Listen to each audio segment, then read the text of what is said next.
Here comes the pain. It's time for the 3 Count podcast. I'm your host, Dylan Chambers. Joining me, as always, Jungle Man, Benny Hobden. Ben, welcome to the show.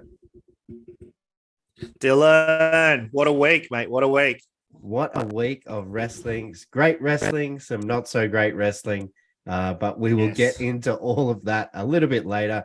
Big show today. We're going to talk about all the latest news, including You Know Who returning to AEW television. Woo. Going to take you through both Night of Champions and Double or Nothing and give you our thoughts and ratings. And later on in the show, we're going to draft the best ever Fatal 4-Way matches. Follow us on the socials at 3 Count Podcast on Instagram, at 3 Count Pod on Facebook, and hit that subscribe or follow button wherever you're watching or listening to us.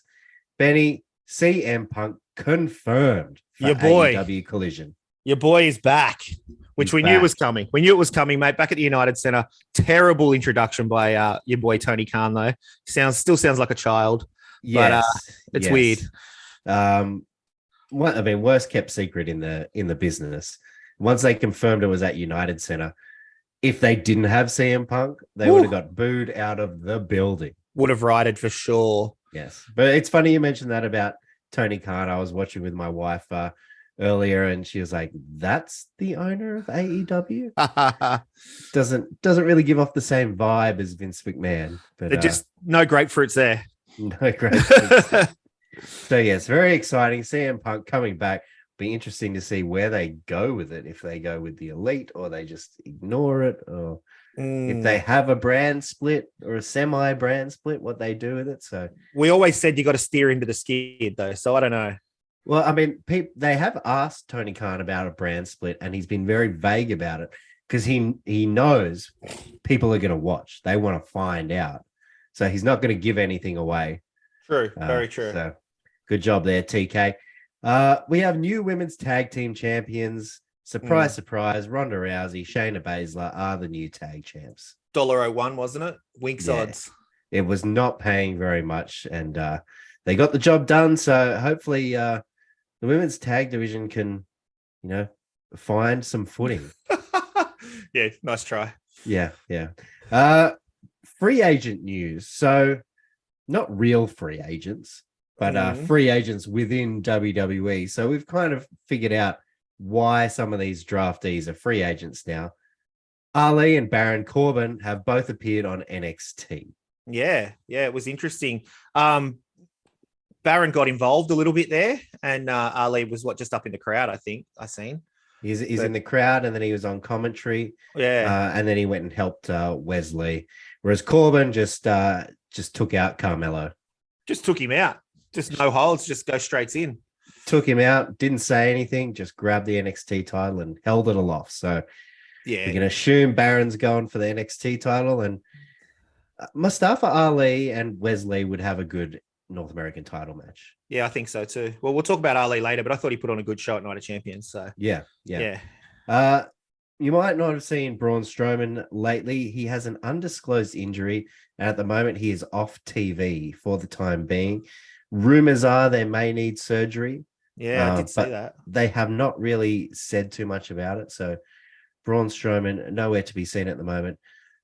Benny, babies everywhere. Yeah, Alexa Bliss and Ty Mello, they've both announced their pregnancies. Yeah, well, the Tay Mello one was interesting because it was before the big title match, So, yeah, old Sammy had to have some good news for the night. And then we've got Alexa's online come out and said she's pregnant. And there's not really a bump there yet. But, I mean, obviously she'll be out now for a long time. So anything that was going to happen with Bray is definitely not going to happen.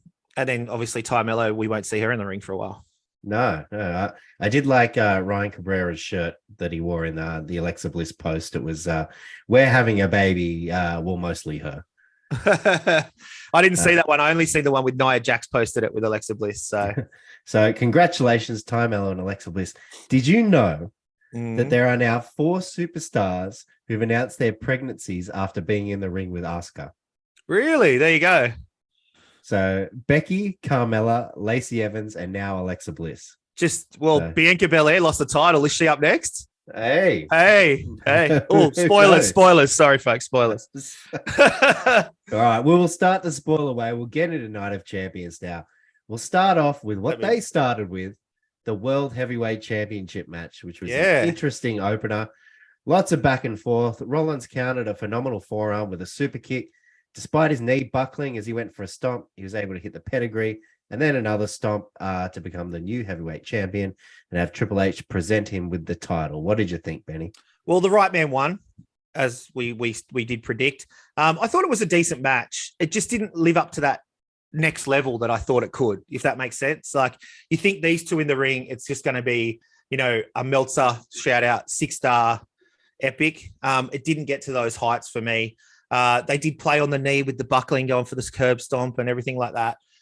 So it was a pretty decent match for me. I don't think you agree with me as much as what I'm going to go, but I gave it a 2.25 stars. I actually agree with you wholeheartedly. Like, the match was great.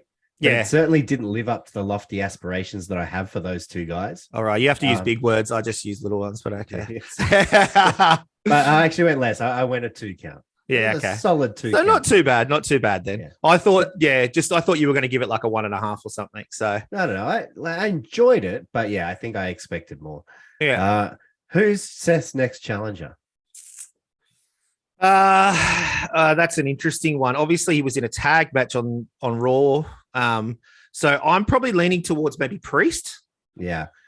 Originally, I would have said Finn Balor, but it seems they're pushing Priest a little after the Bad Bunny match. So I think Priest, and I don't mind that. Give him a little push. No. He's not going to win it. It elevates him a little bit, and then he can say he's done it, and then he can come back and have another go. Absolutely. Yeah. All right. We are in agreement there. Becky Lynch and Trish Stratus. Becky, she looked to have this one after Trish dominated early, but Trish got her foot on the ropes after a manhandle slam, and Zoe Stark appeared and attacked Becky behind the ref's back, helping Trish for the win. What do you think? I gave it a 1.5 count. Look, wow, okay. It was a decent match. It was a little sloppy. Yeah. Expected, I think. And maybe seeing the leader matches made it look a little better to me. Yeah, okay. But I do actually think these two can go up another level and give us, like maybe a 2 count, 2.5 count match. Okay. But yeah, I think next time around, and there will be a next time around, I think we could get something better. Hopefully we do. Yeah, look, so I gave it a 1.5 as well. I loved Becky's Kill Bill cosplay. That was pretty cool. And obviously Zoe Stark getting involved. That was sort of coming out of nowhere, but I guess it's that whole Trish being a mentor thing. They need to elevate Zoe if she's up on the roster, that kind of thing. So I don't mind it. 1.5 count for me, and it's not over at all. No, it's going to... Obviously, Becky's face after the match was all bloody again, like, does she bring the man persona back? And, that kind of thing. So I have a feeling this is going to bubble along till SummerSlam. I think Zoe Stark's going to do the heavy lifting against Lynch in the meantime. Yeah. And then we'll see another Lynch Trish match at SummerSlam. Yeah, sounds about right. Well, look, we're on agreements here. This is getting weird. Yeah. Time to disagree right here. Intercontinental Championship match. Gunther, Mustafa Ali. Ali tried to use his speed in this one, but he was dominated in most of the match. He did hit a tornado DDT, wasn't able to hit the 450 splash, then got drop kicked and powerbombed by Gunther for the win. I gave this one a 2 count. Wow. Look, it wasn't up to the standards of a great Gunther match, but it was still done very well and told a good underdog story. They could have got an extra half count out of me if I at some point believed that maybe Ali had a chance, but I never did. But I think it was well perceived that he never did. I think the match made him look good enough that there was times where you were like, oh, nah, oh, for me, not to the extent that you were like, oh, okay, yeah, he might. But just there was those little glimpses. I think it elevated Ali. We know Ali's good. He just hasn't had the time and that kind of stuff. Gunther is so good, though. He's like clearly the future of WWE. And I gave it, I gave it a 2 and then I dropped it back to a 1.5. So I've actually, it's kind of one of I'm a bit disappointed in myself, but I'm going to stick to it. So I've kind of, everything that I said there was the 2 count, but I still only gave it a 1.5 count. Okay, fair enough. Yeah, it's weird. Who's next for Gunther now?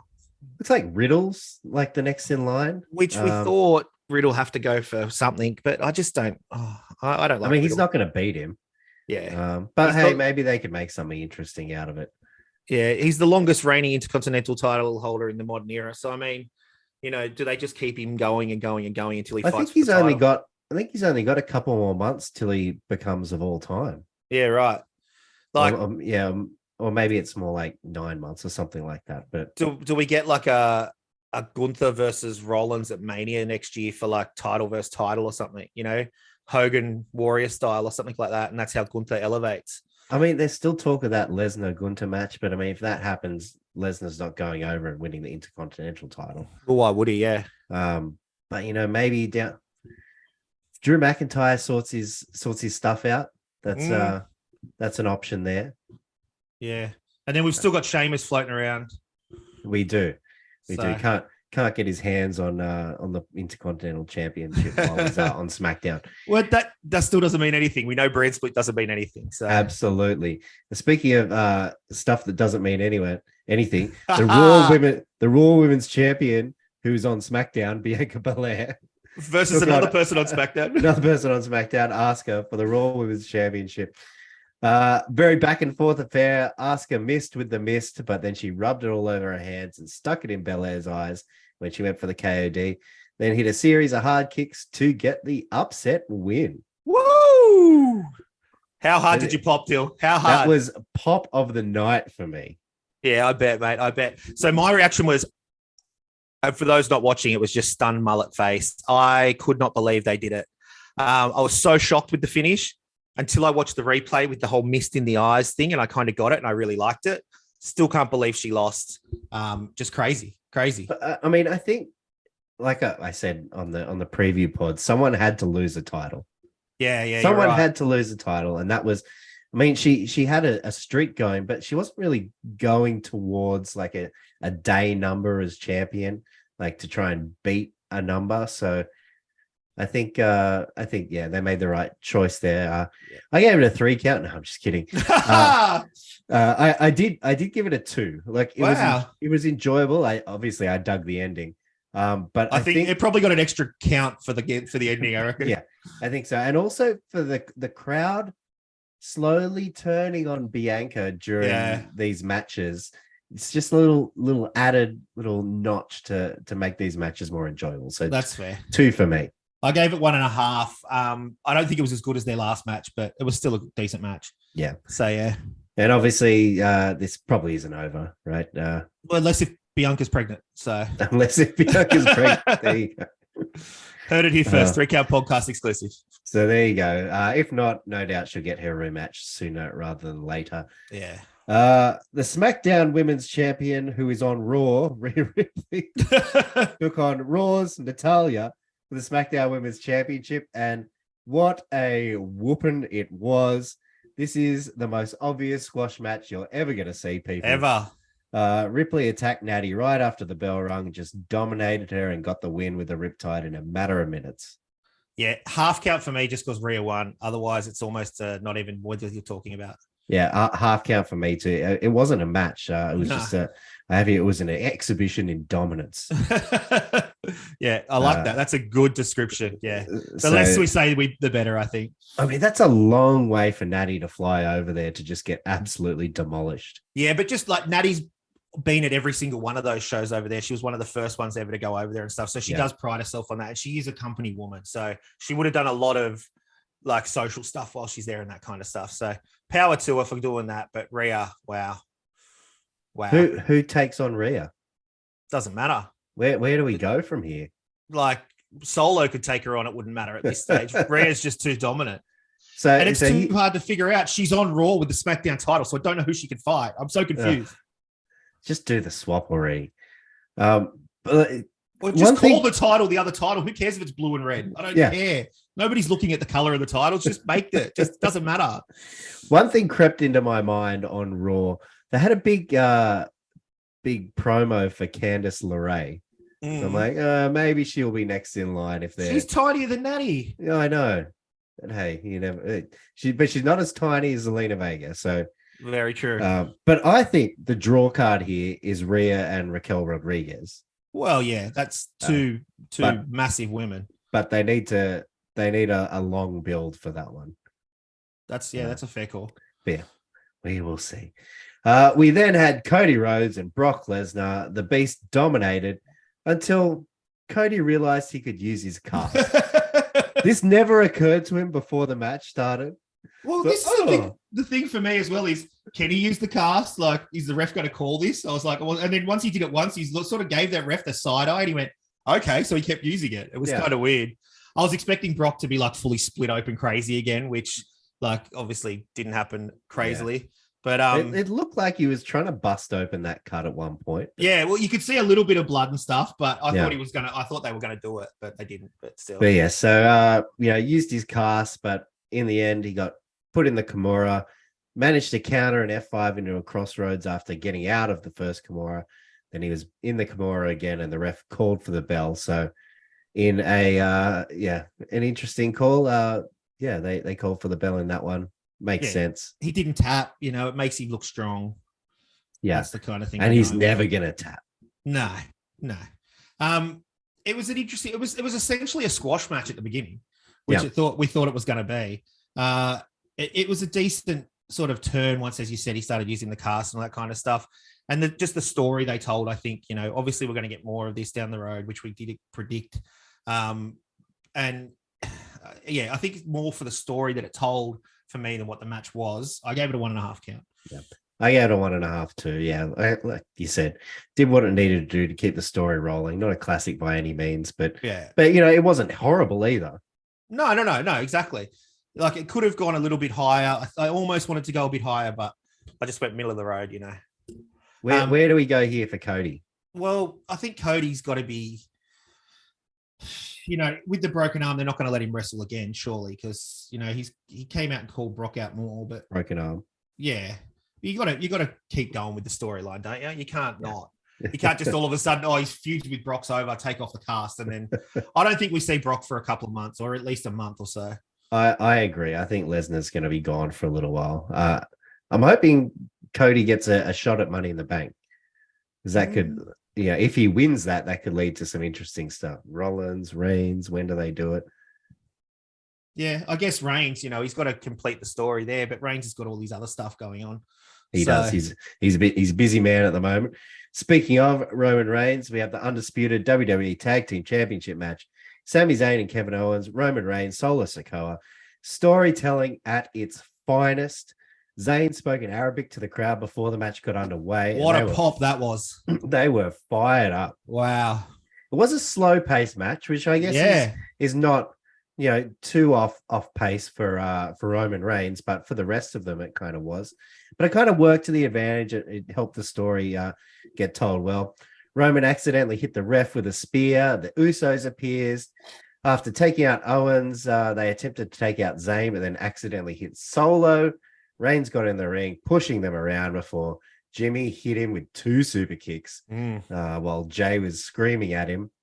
The super kick, another super kick, heard around the world. Like your sign says behind you there, mate. Like your sign says. That's it. I loved it. As you said, it was slow. I literally wrote in my notes, it was slow and methodical, really, really sort of made you want more.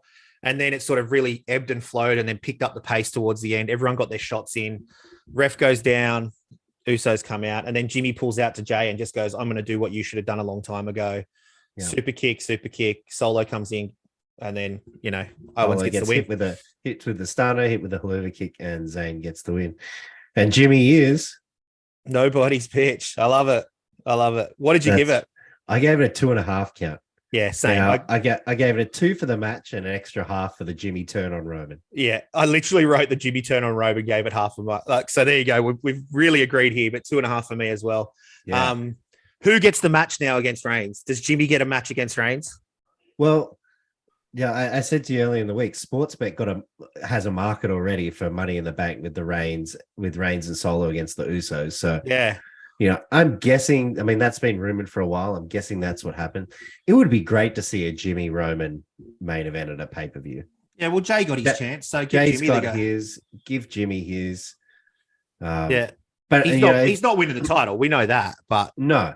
But then, we also get to see this interesting, does Jay side with Roman or Jimmy, or where do we go from here? When does Solo finally turn on them officially? So the bloodline dynamic. We've been going for 2 years now, and it's still good. Still it's good. So good. It's storytelling at its best. It really is. All right. Well, that was Night of Champions. Very enjoyable pay-per-view, and we'll get into the next Double or Nothing AEW. Look, we'll get through this first match pretty quick. It was on the buy-in 6-man tag match. Matt Hardy, Jeff Hardy, and Hook against Ethan Page and the Guns. Hook hit Red Rum on Page to get the win. I gave it a 1 count. I thought it was below average. 1 count's probably a nice. But No. So you're going to have to describe. I actually didn't even watch the buy-in, mate. I only went straight to the pay-per-view. So I'm sorry. Forgive me. I didn't actually even see this match. Look, I guess we get to find out now what Hardy does with Page's contract. Yay. It looks like Hook and Jungle Boy are going to continue their tagging together. Yeah. But yes, look, Benny, I'm not going to bore you with the details of the match. All right. It was a match. Okay. I'll talk about the Hook and Jungle Boy stuff after the main event stuff. Okay. Let's get back to that. And then we kick things off with the AEW International Championship Blackjack Battle Royal, where I guess we thought there was going to be a Joker, but there wasn't. Yeah. Look, it was a bit of a shambles, plenty of storylines merging, but it became actually a pretty decent contest when it was down to the last 3 with Orange Cassidy, Big Bill, and Swerve. I really thought Swerve was going to win it. There was so many false finishes after Big Bill was gone. It was just the 2 of them. A lot of back and forth, and then it was ended just simply with Orange just kicking his arm out from under him, and he fell over. He was about to go for the big move and then just looks at him and just does the little leg kick and just kicked his hand off the rope. So that was interesting. Yeah. What was with the beginning though? Like staying on the outside, it just was so clunky and just weird. And I know there's too many men in the ring at once, but to just stay on the outside, you could have waited until there was only one left and then come in. That was sort of weird for me. I didn't really get that. Yeah. But there was some great spots, like you said. I've literally written back and forth. It's like you're reading my notes. So I gave it a 1.5 count. As did I. It was a terrible start, but it made up for it in the end, I thought. Yeah. Where do we go with Orange Cassidy here? Well, obviously him and Swerve, like that ending, even though we know now because of what we've seen this week, that they're going to go for a match. But watching it live, I was like, well, obviously these two are going to have some sort of match now to continue this rivalry. I think, now this might be a bold call. I think these two, if they put on the best match possible, they could get a 3 count out of me. Wow. Like I saw glimpses of what could be a really awesome match. Yeah. I like Swerve. I do like Swerve. He puts on a good show. I'm not a massive Cassidy fan though, so it'd have to do a lot for me. They will. All right. The unsanctioned match, Chris Jericho and Adam Cole with special guest enforcer Sabu. But despite a few shenanigans, Cole got the upper hand and just began to pummel Jericho, which led to Aubrey Edwards calling for a referee stoppage in an unsanctioned hardcore match. Can you explain this to me? I've literally written down, why did she stop it if it's unsanctioned? Why is she even there? Yeah. Like, look, I can't answer that for you, Benny. Oh, the shenanigans at the start were terrible as well. Sabu, the enforcer, and all he does is have a couple of chair shots with Jericho. And then, like, what was that? He jumps off, goes through the table. Oh, it was terrible. Why was Sabu even there? I get he's got like an old link to Jericho from ECW. He's got no link to Adam Cole.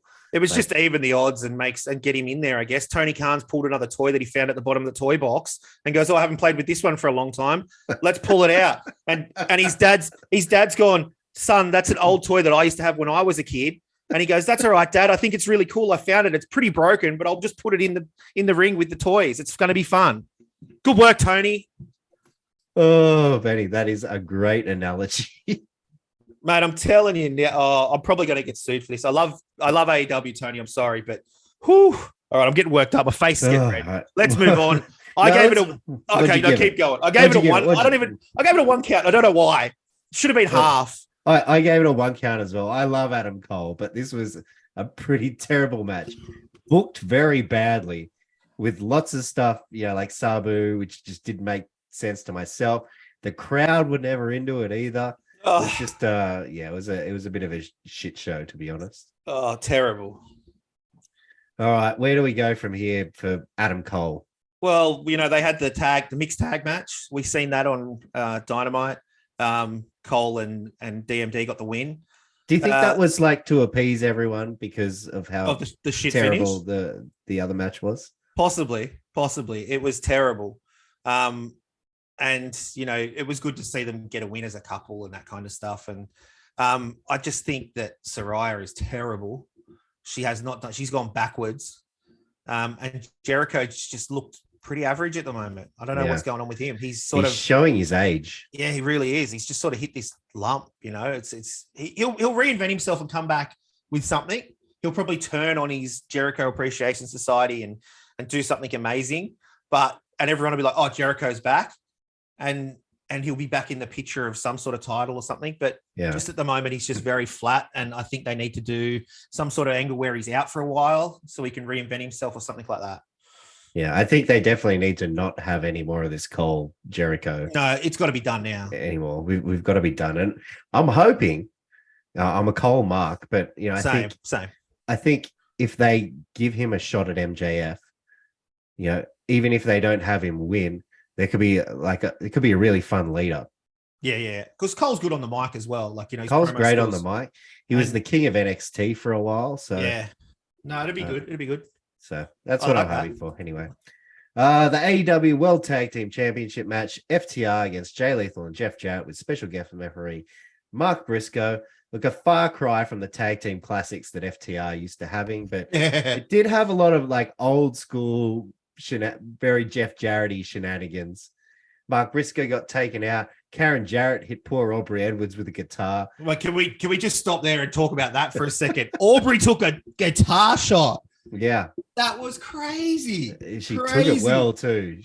That was so good. I'm so happy about not happy. I don't even think she Aubrey, got the hand up, right? No, she took it cold, just straight to the head. That was brilliant. I love that. But yeah, continue. But yes, FTR got the win anyways, despite all the shenanigans. I gave it a 1.5 count. Look, it felt a little bit kind of like an Attitude Era tag team match. Yeah, that's good. A lot of shenanigans.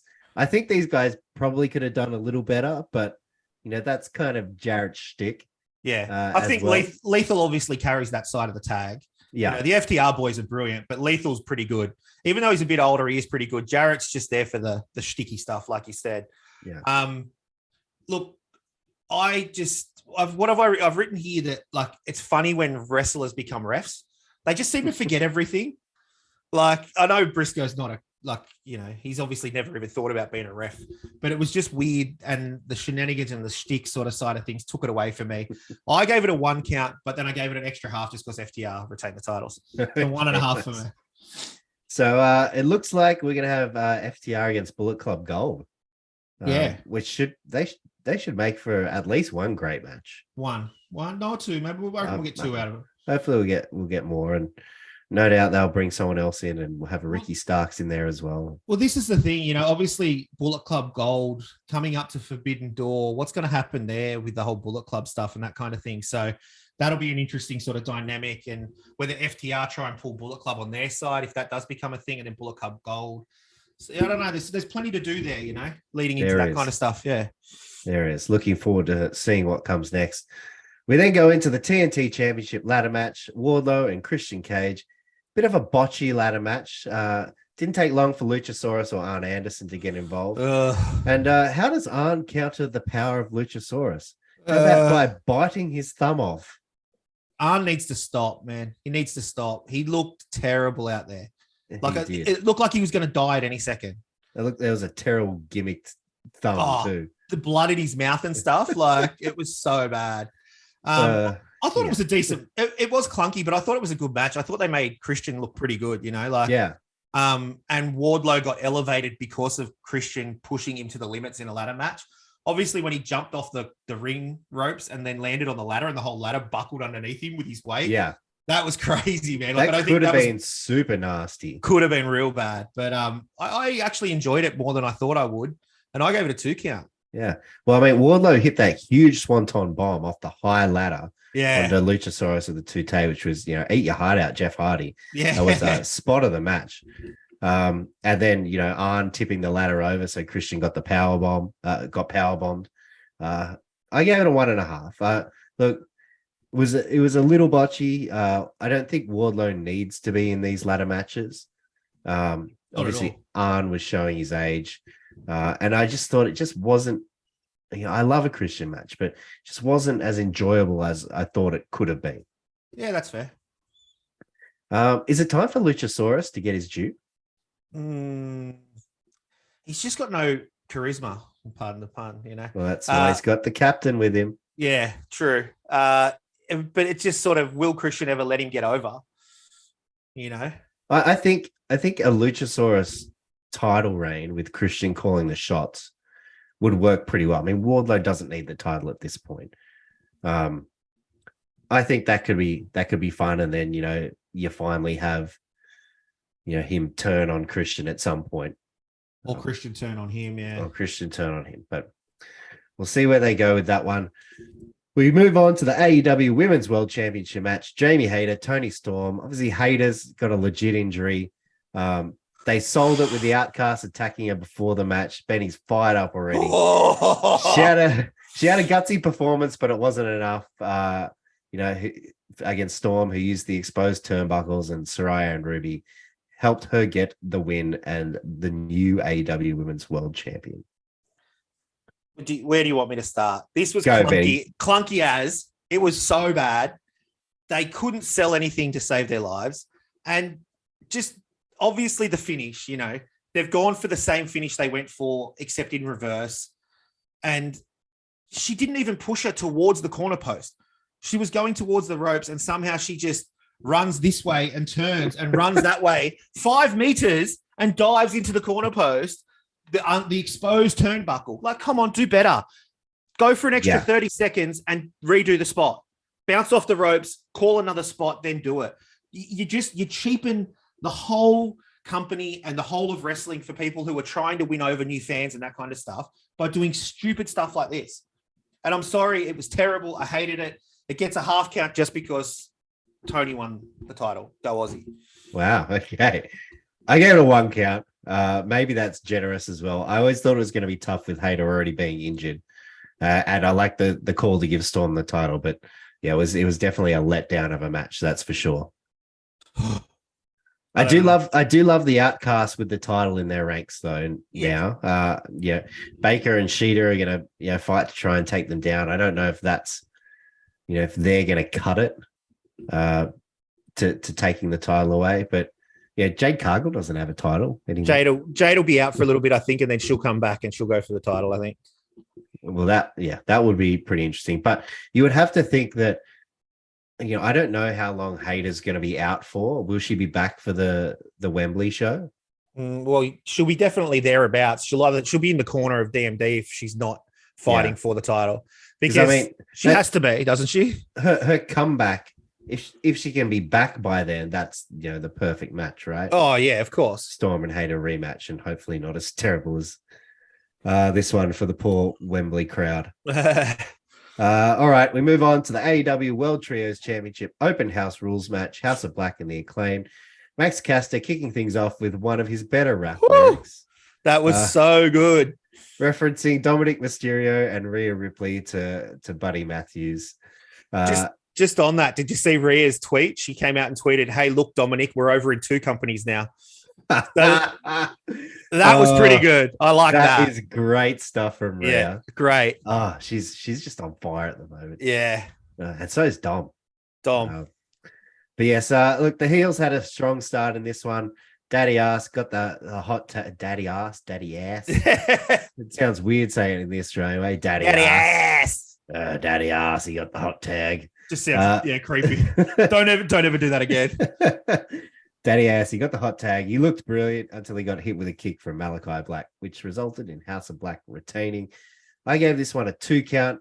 I think it was hurt by a little bit by the fans. They didn't really seem to be into very it.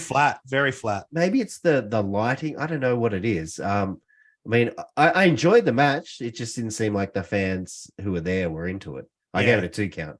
Well, I gave it a 2 count as well. It was very old school sort of tag wrestling where they were just working over the one man for so long before that hot tag. Was there an injury to Castor though? Because Bowens was just copying it all and Castor wasn't really in the match that much at all. So Yeah, I thought that was a bit interesting to not see him that much in it. But yeah, I thought it was a decent match. I just love Buddy's work. I think he's brilliant in the ring. Yeah. Black's great as well. And then you got the big man who just comes in and does what he needs to do. They're all great. I gave it a 2 count as well myself. Yeah, the Acclaim, they've promised Daddy Ass that he will get some gold.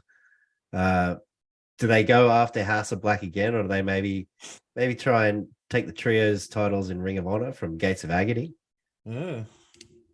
Interesting. Yeah, I think they'll go again against House of Black. Well, I've got one for you. Going into the Wembley show, and now that Aussie Open are signed with AEW, do Aussie Open and Will Ospreay go for the trio titles at Wembley? I like that. Yeah, I liked that better when the Elite were trios champions. Yeah, true. But yeah, hey, that's a good shout. Don't mind it.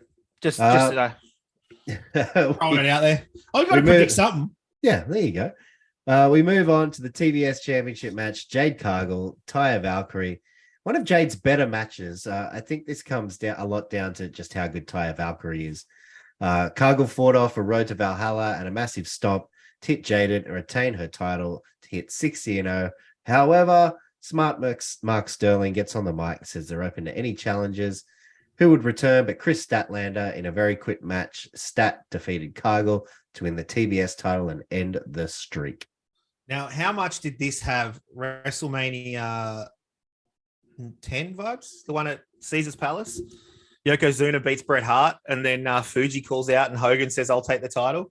Yeah. I was waiting for Hogan to come out when he started saying that, with his black eye. I was like, Hogan will take on Jade Cargill. Like you said, it was probably one of the better matches. I still think the ref as well stuffed up with the count when Taya hit Valhalla because they didn't put their hand down and Jade didn't kick out in time. No. If that was WWE, they would have counted that. It would have been over there. Yeah. So that would have ruined everything. That would have. And then she just instantly gets up, hits Jade straight away after she was just down and out. It was a very weird thing for me. And then obviously you got Stat come out and win, which we're all happy that, Jade's lost the title and she can move on and do something else now. That's right. What did I even give it? Let me have a look here. Did I even give it a count? I didn't even give it a count. So I'm going to go a 1 now. I gave it a 1.5 count because I combined both the matches together. Okay. I think if the Valkyrie match had gone on longer and she had won, I might have bumped it to a 2. Okay. 1.5. I think Ty is great. I think she deserves to have a spot at the top of the food chain in the women's division. Yeah. She'd be a great foil for Tony Storm as well. She looked good in there. She did. But it did look like on Dynamite that she's interested in Statlander's title. So I guess we see more of that. We then move on to the AEW World Championship Fatal 4-Way match. MJF, Jungle Boy, Darby Allin, Sammy Guevara. Now, it is not easy to pull off a Fatal 4-Way match. I thought these guys did an incredible job. There was high spots. There were Easter eggs, like them doing all the moves of their mentors. We had Sammy and Tay announcing their pregnancy during his entrance. Max trying to get Sammy to lie down for him during the match. Also brilliantly done. In the end, Darby was about to hit a coffin drop. Max slid the title belt in the way, then used a good old headlock takeover before pinning Darby Allin. I gave this a 2 3/4 count. Wow. I did enjoy it. Obviously, as well, the whole submission, the 4-way submission they had on each other at the same time. I thought it was funny at the beginning where it was just everyone against MJF before they sort of realized that they can attack each other and pin each other for the title. So it was kind of like, oh, hang on a second, let's have a go. I only gave it a 2 count myself. And that's probably not generous enough because it was better. Now that I'll probably rewatch it and go up a bit. But I might have given it that count because I didn't expect it to be as good as it was. Yeah, okay. I sort of didn't expect it to be good and it was good, but yeah, sort of not as great as I thought. Only because I'm so hard to believe that Darby and Jungle Boy were in the match, like I talked about on the previous show. Obviously, MJF, the ever the opportunist. We knew that was how it was going to be. He was going to sneak the win somehow. But 2 for me. But good match. There was one point when Darby did the headlock takeover on MJF that I thought they might give him the title here. Yeah, okay. But yeah, I thoroughly enjoyed it. Obviously not a surprise ending, but I really enjoyed it. Like I said, I want to see Adam Cole get a shot at MJF's title, but you know who does have claim to that title? Your boy. CM Punk. Yeah, your boy. And do we want to see Punk MJF? Of course we do. For the gold? Of course we do. Like, it'd be good. Bring it on. It would be good. My thing as well, this is what I was going to harp back to before. 2 men that were in the main event are now gone back to tag teams. Like, they fought for the title, and now, Darby and Jungle Boy have both gone back to tag teams this week on Dynamite. That just was weird for me. Like, I don't like it. That would never happen. And like, not even big tag teams or for something, just a weird little combination. So I was a bit disappointed about that. Yeah. I think it should have been on last. I get why they didn't have it on last, but but like you said, they've just kind of thrown those guys back in tag teams, and it's almost a little disrespectful. Yeah, it is. We will get into the main event now, the Anarchy in the Arena match, Elite Blackpool Combat Club. Anarchy is a fair way to describe this match. I don't know who made it a thing that the music in these matches have to go for like a half hour. How long did it go for? That was ridiculous. Like, I put it on mute. I couldn't listen to it. It kills me. And, I guess, the point was to have the Bucks come and, super kick the guy, but do it after 5 minutes. Like, it was like 15, 20 minutes. I was going to say, do we have an over-under? Because it felt like half an hour to me. They played that song about 5 times. Yeah, it would have been all right if it was 5 different songs, but it was bad. I mean, this match was all over the place to begin with, but like, it slowly built and built, and it eventually formed a decent little match where everyone got their moments. It was a violent, dare I say, brutal. Match. We got blood, barbed wire, screwdrivers, exploding Nikes. Oh, that was cool. Thumbtacks and more. In the end, it was a masked man who revealed himself to be Konosuke Takeshita, who attacked Kenny Omega. Well said. Thank you. I've been practicing that one. I've actually written it phonetically here, so I didn't say the other thing that I've been saying all the time. But yeah, keep like going. MJF says it. Yeah. But yeah, he attacked Kenny Omega, allowing Wheeler Yuta to pin Kenny Omega in the main event of Double or Nothing with the seatbelt pin. Now, Yuta looked strong this whole match. They really pushed Yuta in this match. I thought, it was a case of where do you look? What's going on? It was just too much. It was just an overabundance of excitement and brutality. Like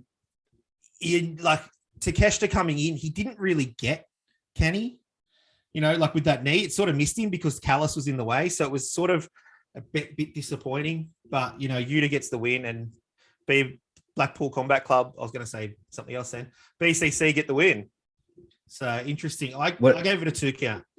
I gave it a 2 count as well. Look, yeah. To some, this would be kind of like wrestling deathmatch heaven with all those guys, but yeah, I thought there was just too much going on. It was all over the place for a decent amount of it until it finally kind of got back in the ring and had a bit of a semblance of a match. But even then, it was guys taking turns.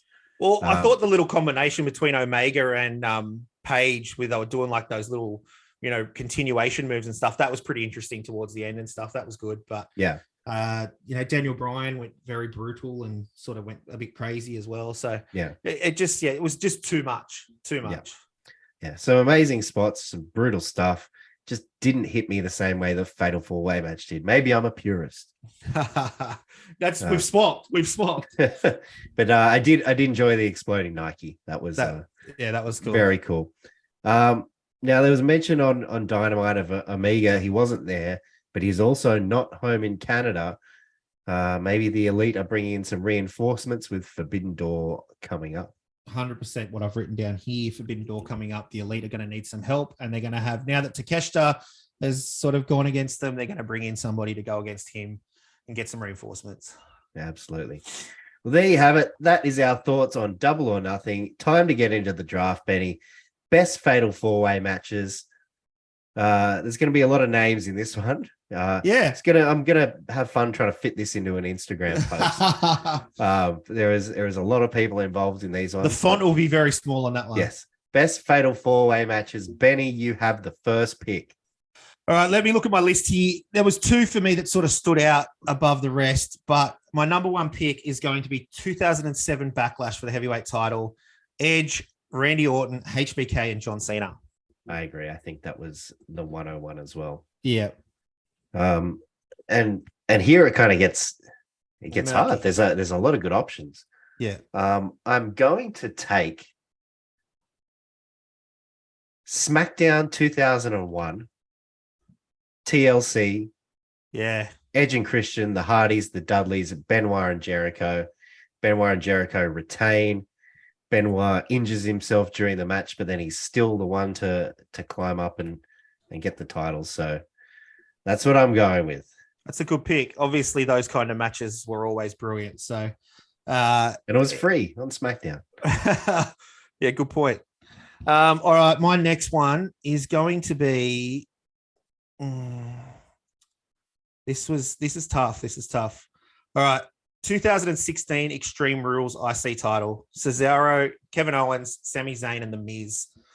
I thought The Miz was in the best part of his career with this kind of stuff with the IC title, and it was a great match. I mean, you look at he's in the ring with 3 Ring of Honor veterans. Yeah, for this match, and Zayn had it won.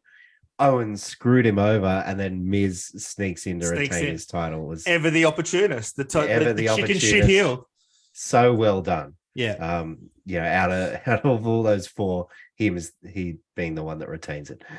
I'm going to take with my next one, SummerSlam 2017, Lesnar, Strowman, Reigns, and Samoa Joe. That's a lot of big meaty men slapping meat in that match.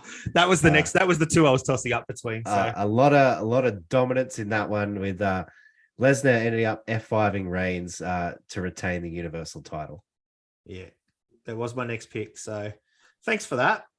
I don't know if I go old school or what here. Well, I wonder what your old school one is, because I've got one. Oh, not really heaps old school. I really hope you don't take it. No, I'm not going to go old school. I'm going to go with the Chicks 2015 takeover. You got Bailey, Becky, Charlotte, and Banks. The 4 horsewomen. The 4 horsewomen. You can't not have this in there. I can't chance you taking this one from me, so I'm going to take it with my 3rd pick. That probably would have been my next pick. So yeah. Good choice there. Mind. Charlotte was the unstoppable champion, and Sasha Banks ended up winning with the Banks statement. Good old Sasha. All right, this might be an interesting one. I'm going to take Forbidden Door 2022. No, that was the 2 I was tossing up between. Jay White, Adam Cole, Hangman Page, and Okada. Look, obviously, it wasn't a great ending for Adam Cole, but the match was fantastic before the ending. And seeing those guys in a ring at the same time, for Jay White's IWGP Heavyweight title. That was it was just like it was a little bit magical. I think it was a great match. I remember us talking about it when we did the Forbidden Door review last year and saying how good it was, except for the ending, obviously. But that was a great match, and it would have been my next pick. So I guess we've just swapped picks there. If whoever didn't take one was going to take the other. So there we go. Yeah. All right. Next one here, I'm tossing up between 2 again, but I don't think you'll take this other pick. So I'm going to go No Way Out 2001 IC title again. Y2J, Benoit, Eddie Guerrero, and X-Pac. Benny, that was next on my list. You have just pipped me with that one. Look at the names in the match. Obviously, it was a technical masterpiece. They got in their high spots. They just put on such a brilliant show. But, even if it was just a triple threat without X-Pac, but X-Pac was a hell of a worker in his day. Yeah. So this match, when I was reading my list and everything today, I went back and I just watched the highlights, and I was like, wow, that was actually a pretty good match. So it was a special match. And that No Way Out 2001 card was stacked as well. Yeah, stacked. Yeah. So stacked. And that came out as being the best match. The match of the night. It stole the night. Yeah. Yeah. Yeah. All right. I'm in a tough spot here. I think I know which one I'm going to go with my 5th pick, as long as you don't take it. But then there are a lot of good options here. Let's have a look down the list. Ooh. Screw it. I'm going to take it. I'm going to take the match we just saw. Yeah, okay. Well, you liked it. I was never going to take it, so you could have saved MJF, Jungle Boy, Darby Allin, Sammy Guevara. I thoroughly enjoyed it. Yeah, nice. It was a good match. I said it was a good match. I just didn't really live up to what I wanted. So it was unbelievable for me. And when I say unbelievable, not in a good way, it was just not believable, non-believable for me. So, but yeah, if you enjoyed it, then by all means, take it. It's done. It's taken. All right. My last pick. This is my last pick. It is your last pick. I've got a few, but I'll use them in my honorable mentions. This one here, the winner of this match got to go to SummerSlam for the Universal title. So it was 2016. It was Balor coming up to the main card against Cesaro, Rusev, and KO. It really sort of, pushed Balor. Obviously, Balor wins, goes on to fight Seth for the Universal title, wins the title, and then gets injured in the match, loses the title the next day because he relinquishes it. But the match itself was brilliant. Just 3 known stars already, and Balor coming up and just sort of dominating in the match. It was good. Yeah, good stuff there. I did have that one on my honorable mentions, then I deleted it off there for some reason. Just being a hater, I guess. Who is it? Balor, Rusev, Cesaro, and KO. There we go. All right. Yes, and Balor went through to go to the Universal title match. All right, you didn't take my last one, so I'm gonna take it. I'm excited. Do you have any guesses? Are we going real old school? It's pretty old school. Taker involved? No. Okay. No, I was thinking the one with Taker, Vader, Hart, and somebody else that I seen that was there on my list today. Spring Stampede, 1999. Oh, wow. Flair, Hogan, DDP, Sting. DDP wins his first world title. Randy Savage, guest referee. I'll tell you what, that wouldn't have been a spectacle. It would have been a spectacular event, but that match wouldn't have been great, I don't think. I'll have to go back and watch that as soon as we get off the pod. No, I don't think it was a 5-star affair, but having DDP win his first world title was just something special, and just the name power in that match. Yeah. The absolute name power in that match. So yes, that got my number 5. Yeah, fair call. All right, honorable mentions, Benny. There's a lot here. How can you go past Mania 20? With a McMahon in every corner, The Rock, Triple H, Foley, and the Big Show. Vince turns on The Rock, turns heel, couldn't stay babyface for too long, and goes and makes the McMahon Helmsley era. Yeah. So yeah, I'm surprised you didn't have the. Surprised you didn't take the El Hijo del Vikingo Commander Rich Swann Swerve Triple Mania Fatal 4-Way. Yeah. Anyway. That's the highest on Meltzer's rankings. Yeah, right. I didn't even look at Meltzer's rankings because I just skipped past his rankings. Anything that had a ranking next to it with Meltzer's name, I didn't look at. A couple of other ones. And for the NXT title back in the day, Neville, Sami Zayn, Tyler Breeze, and TJ Tyson Kidd. Yeah. I watched some quick highlights of that, and they weren't big names or anything, but they just put on a brilliant match. I thought that was pretty good. And I had one more here, which was Mania 35. We had the Usos versus the Bar versus Ricochet and Aleister Black versus Shinsuke and Rusev. But I just too many names, and I didn't want to pick it because it'd just be too much for you to type in. So yeah. Oh, thanks. I appreciate that. What about yourself? There's some other good ones like Bragging Rights 2009. You Taker, Batista, Rey Mysterio, and CM Punk. You didn't pick your boy in one? Jeez. I didn't. What's going on here?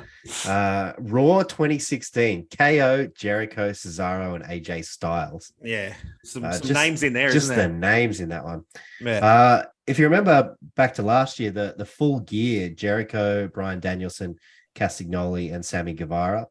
That was actually a pretty enjoyable one. Payback 2015. We had Rollins, Ambrose, Reigns, and Orton.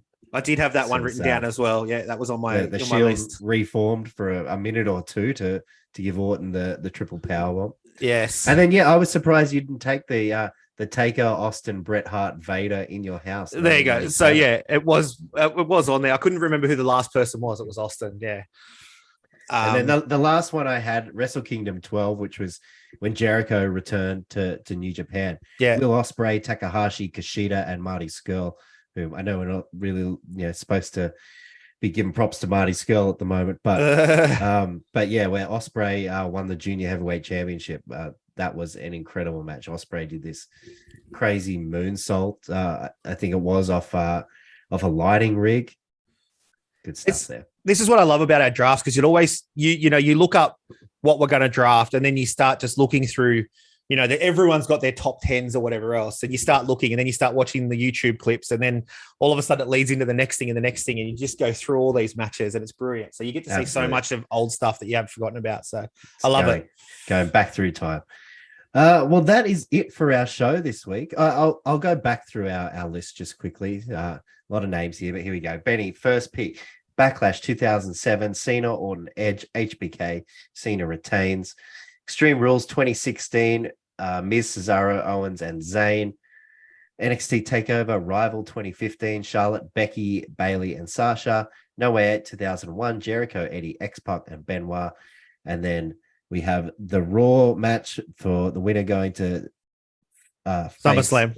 Face Rollins for the Universal title. Balor, Rusev, Cesaro, and KO. That was your fifth pick. Yep. I had a TLC tag team match from SmackDown 2001.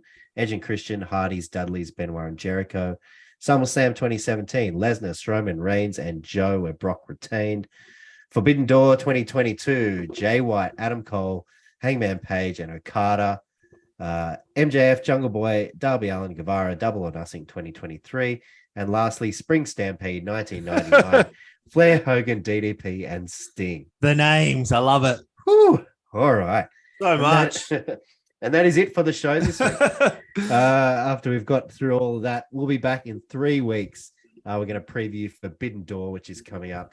Benny, thank you for joining us. Pleasure as always, Dylan. Everyone go out there, enjoy seeing what happens to Jimmy Uso this week and the return of CM Punk and the debut of AEW Collision. But we will see you all again next time on the 3 Count Podcast.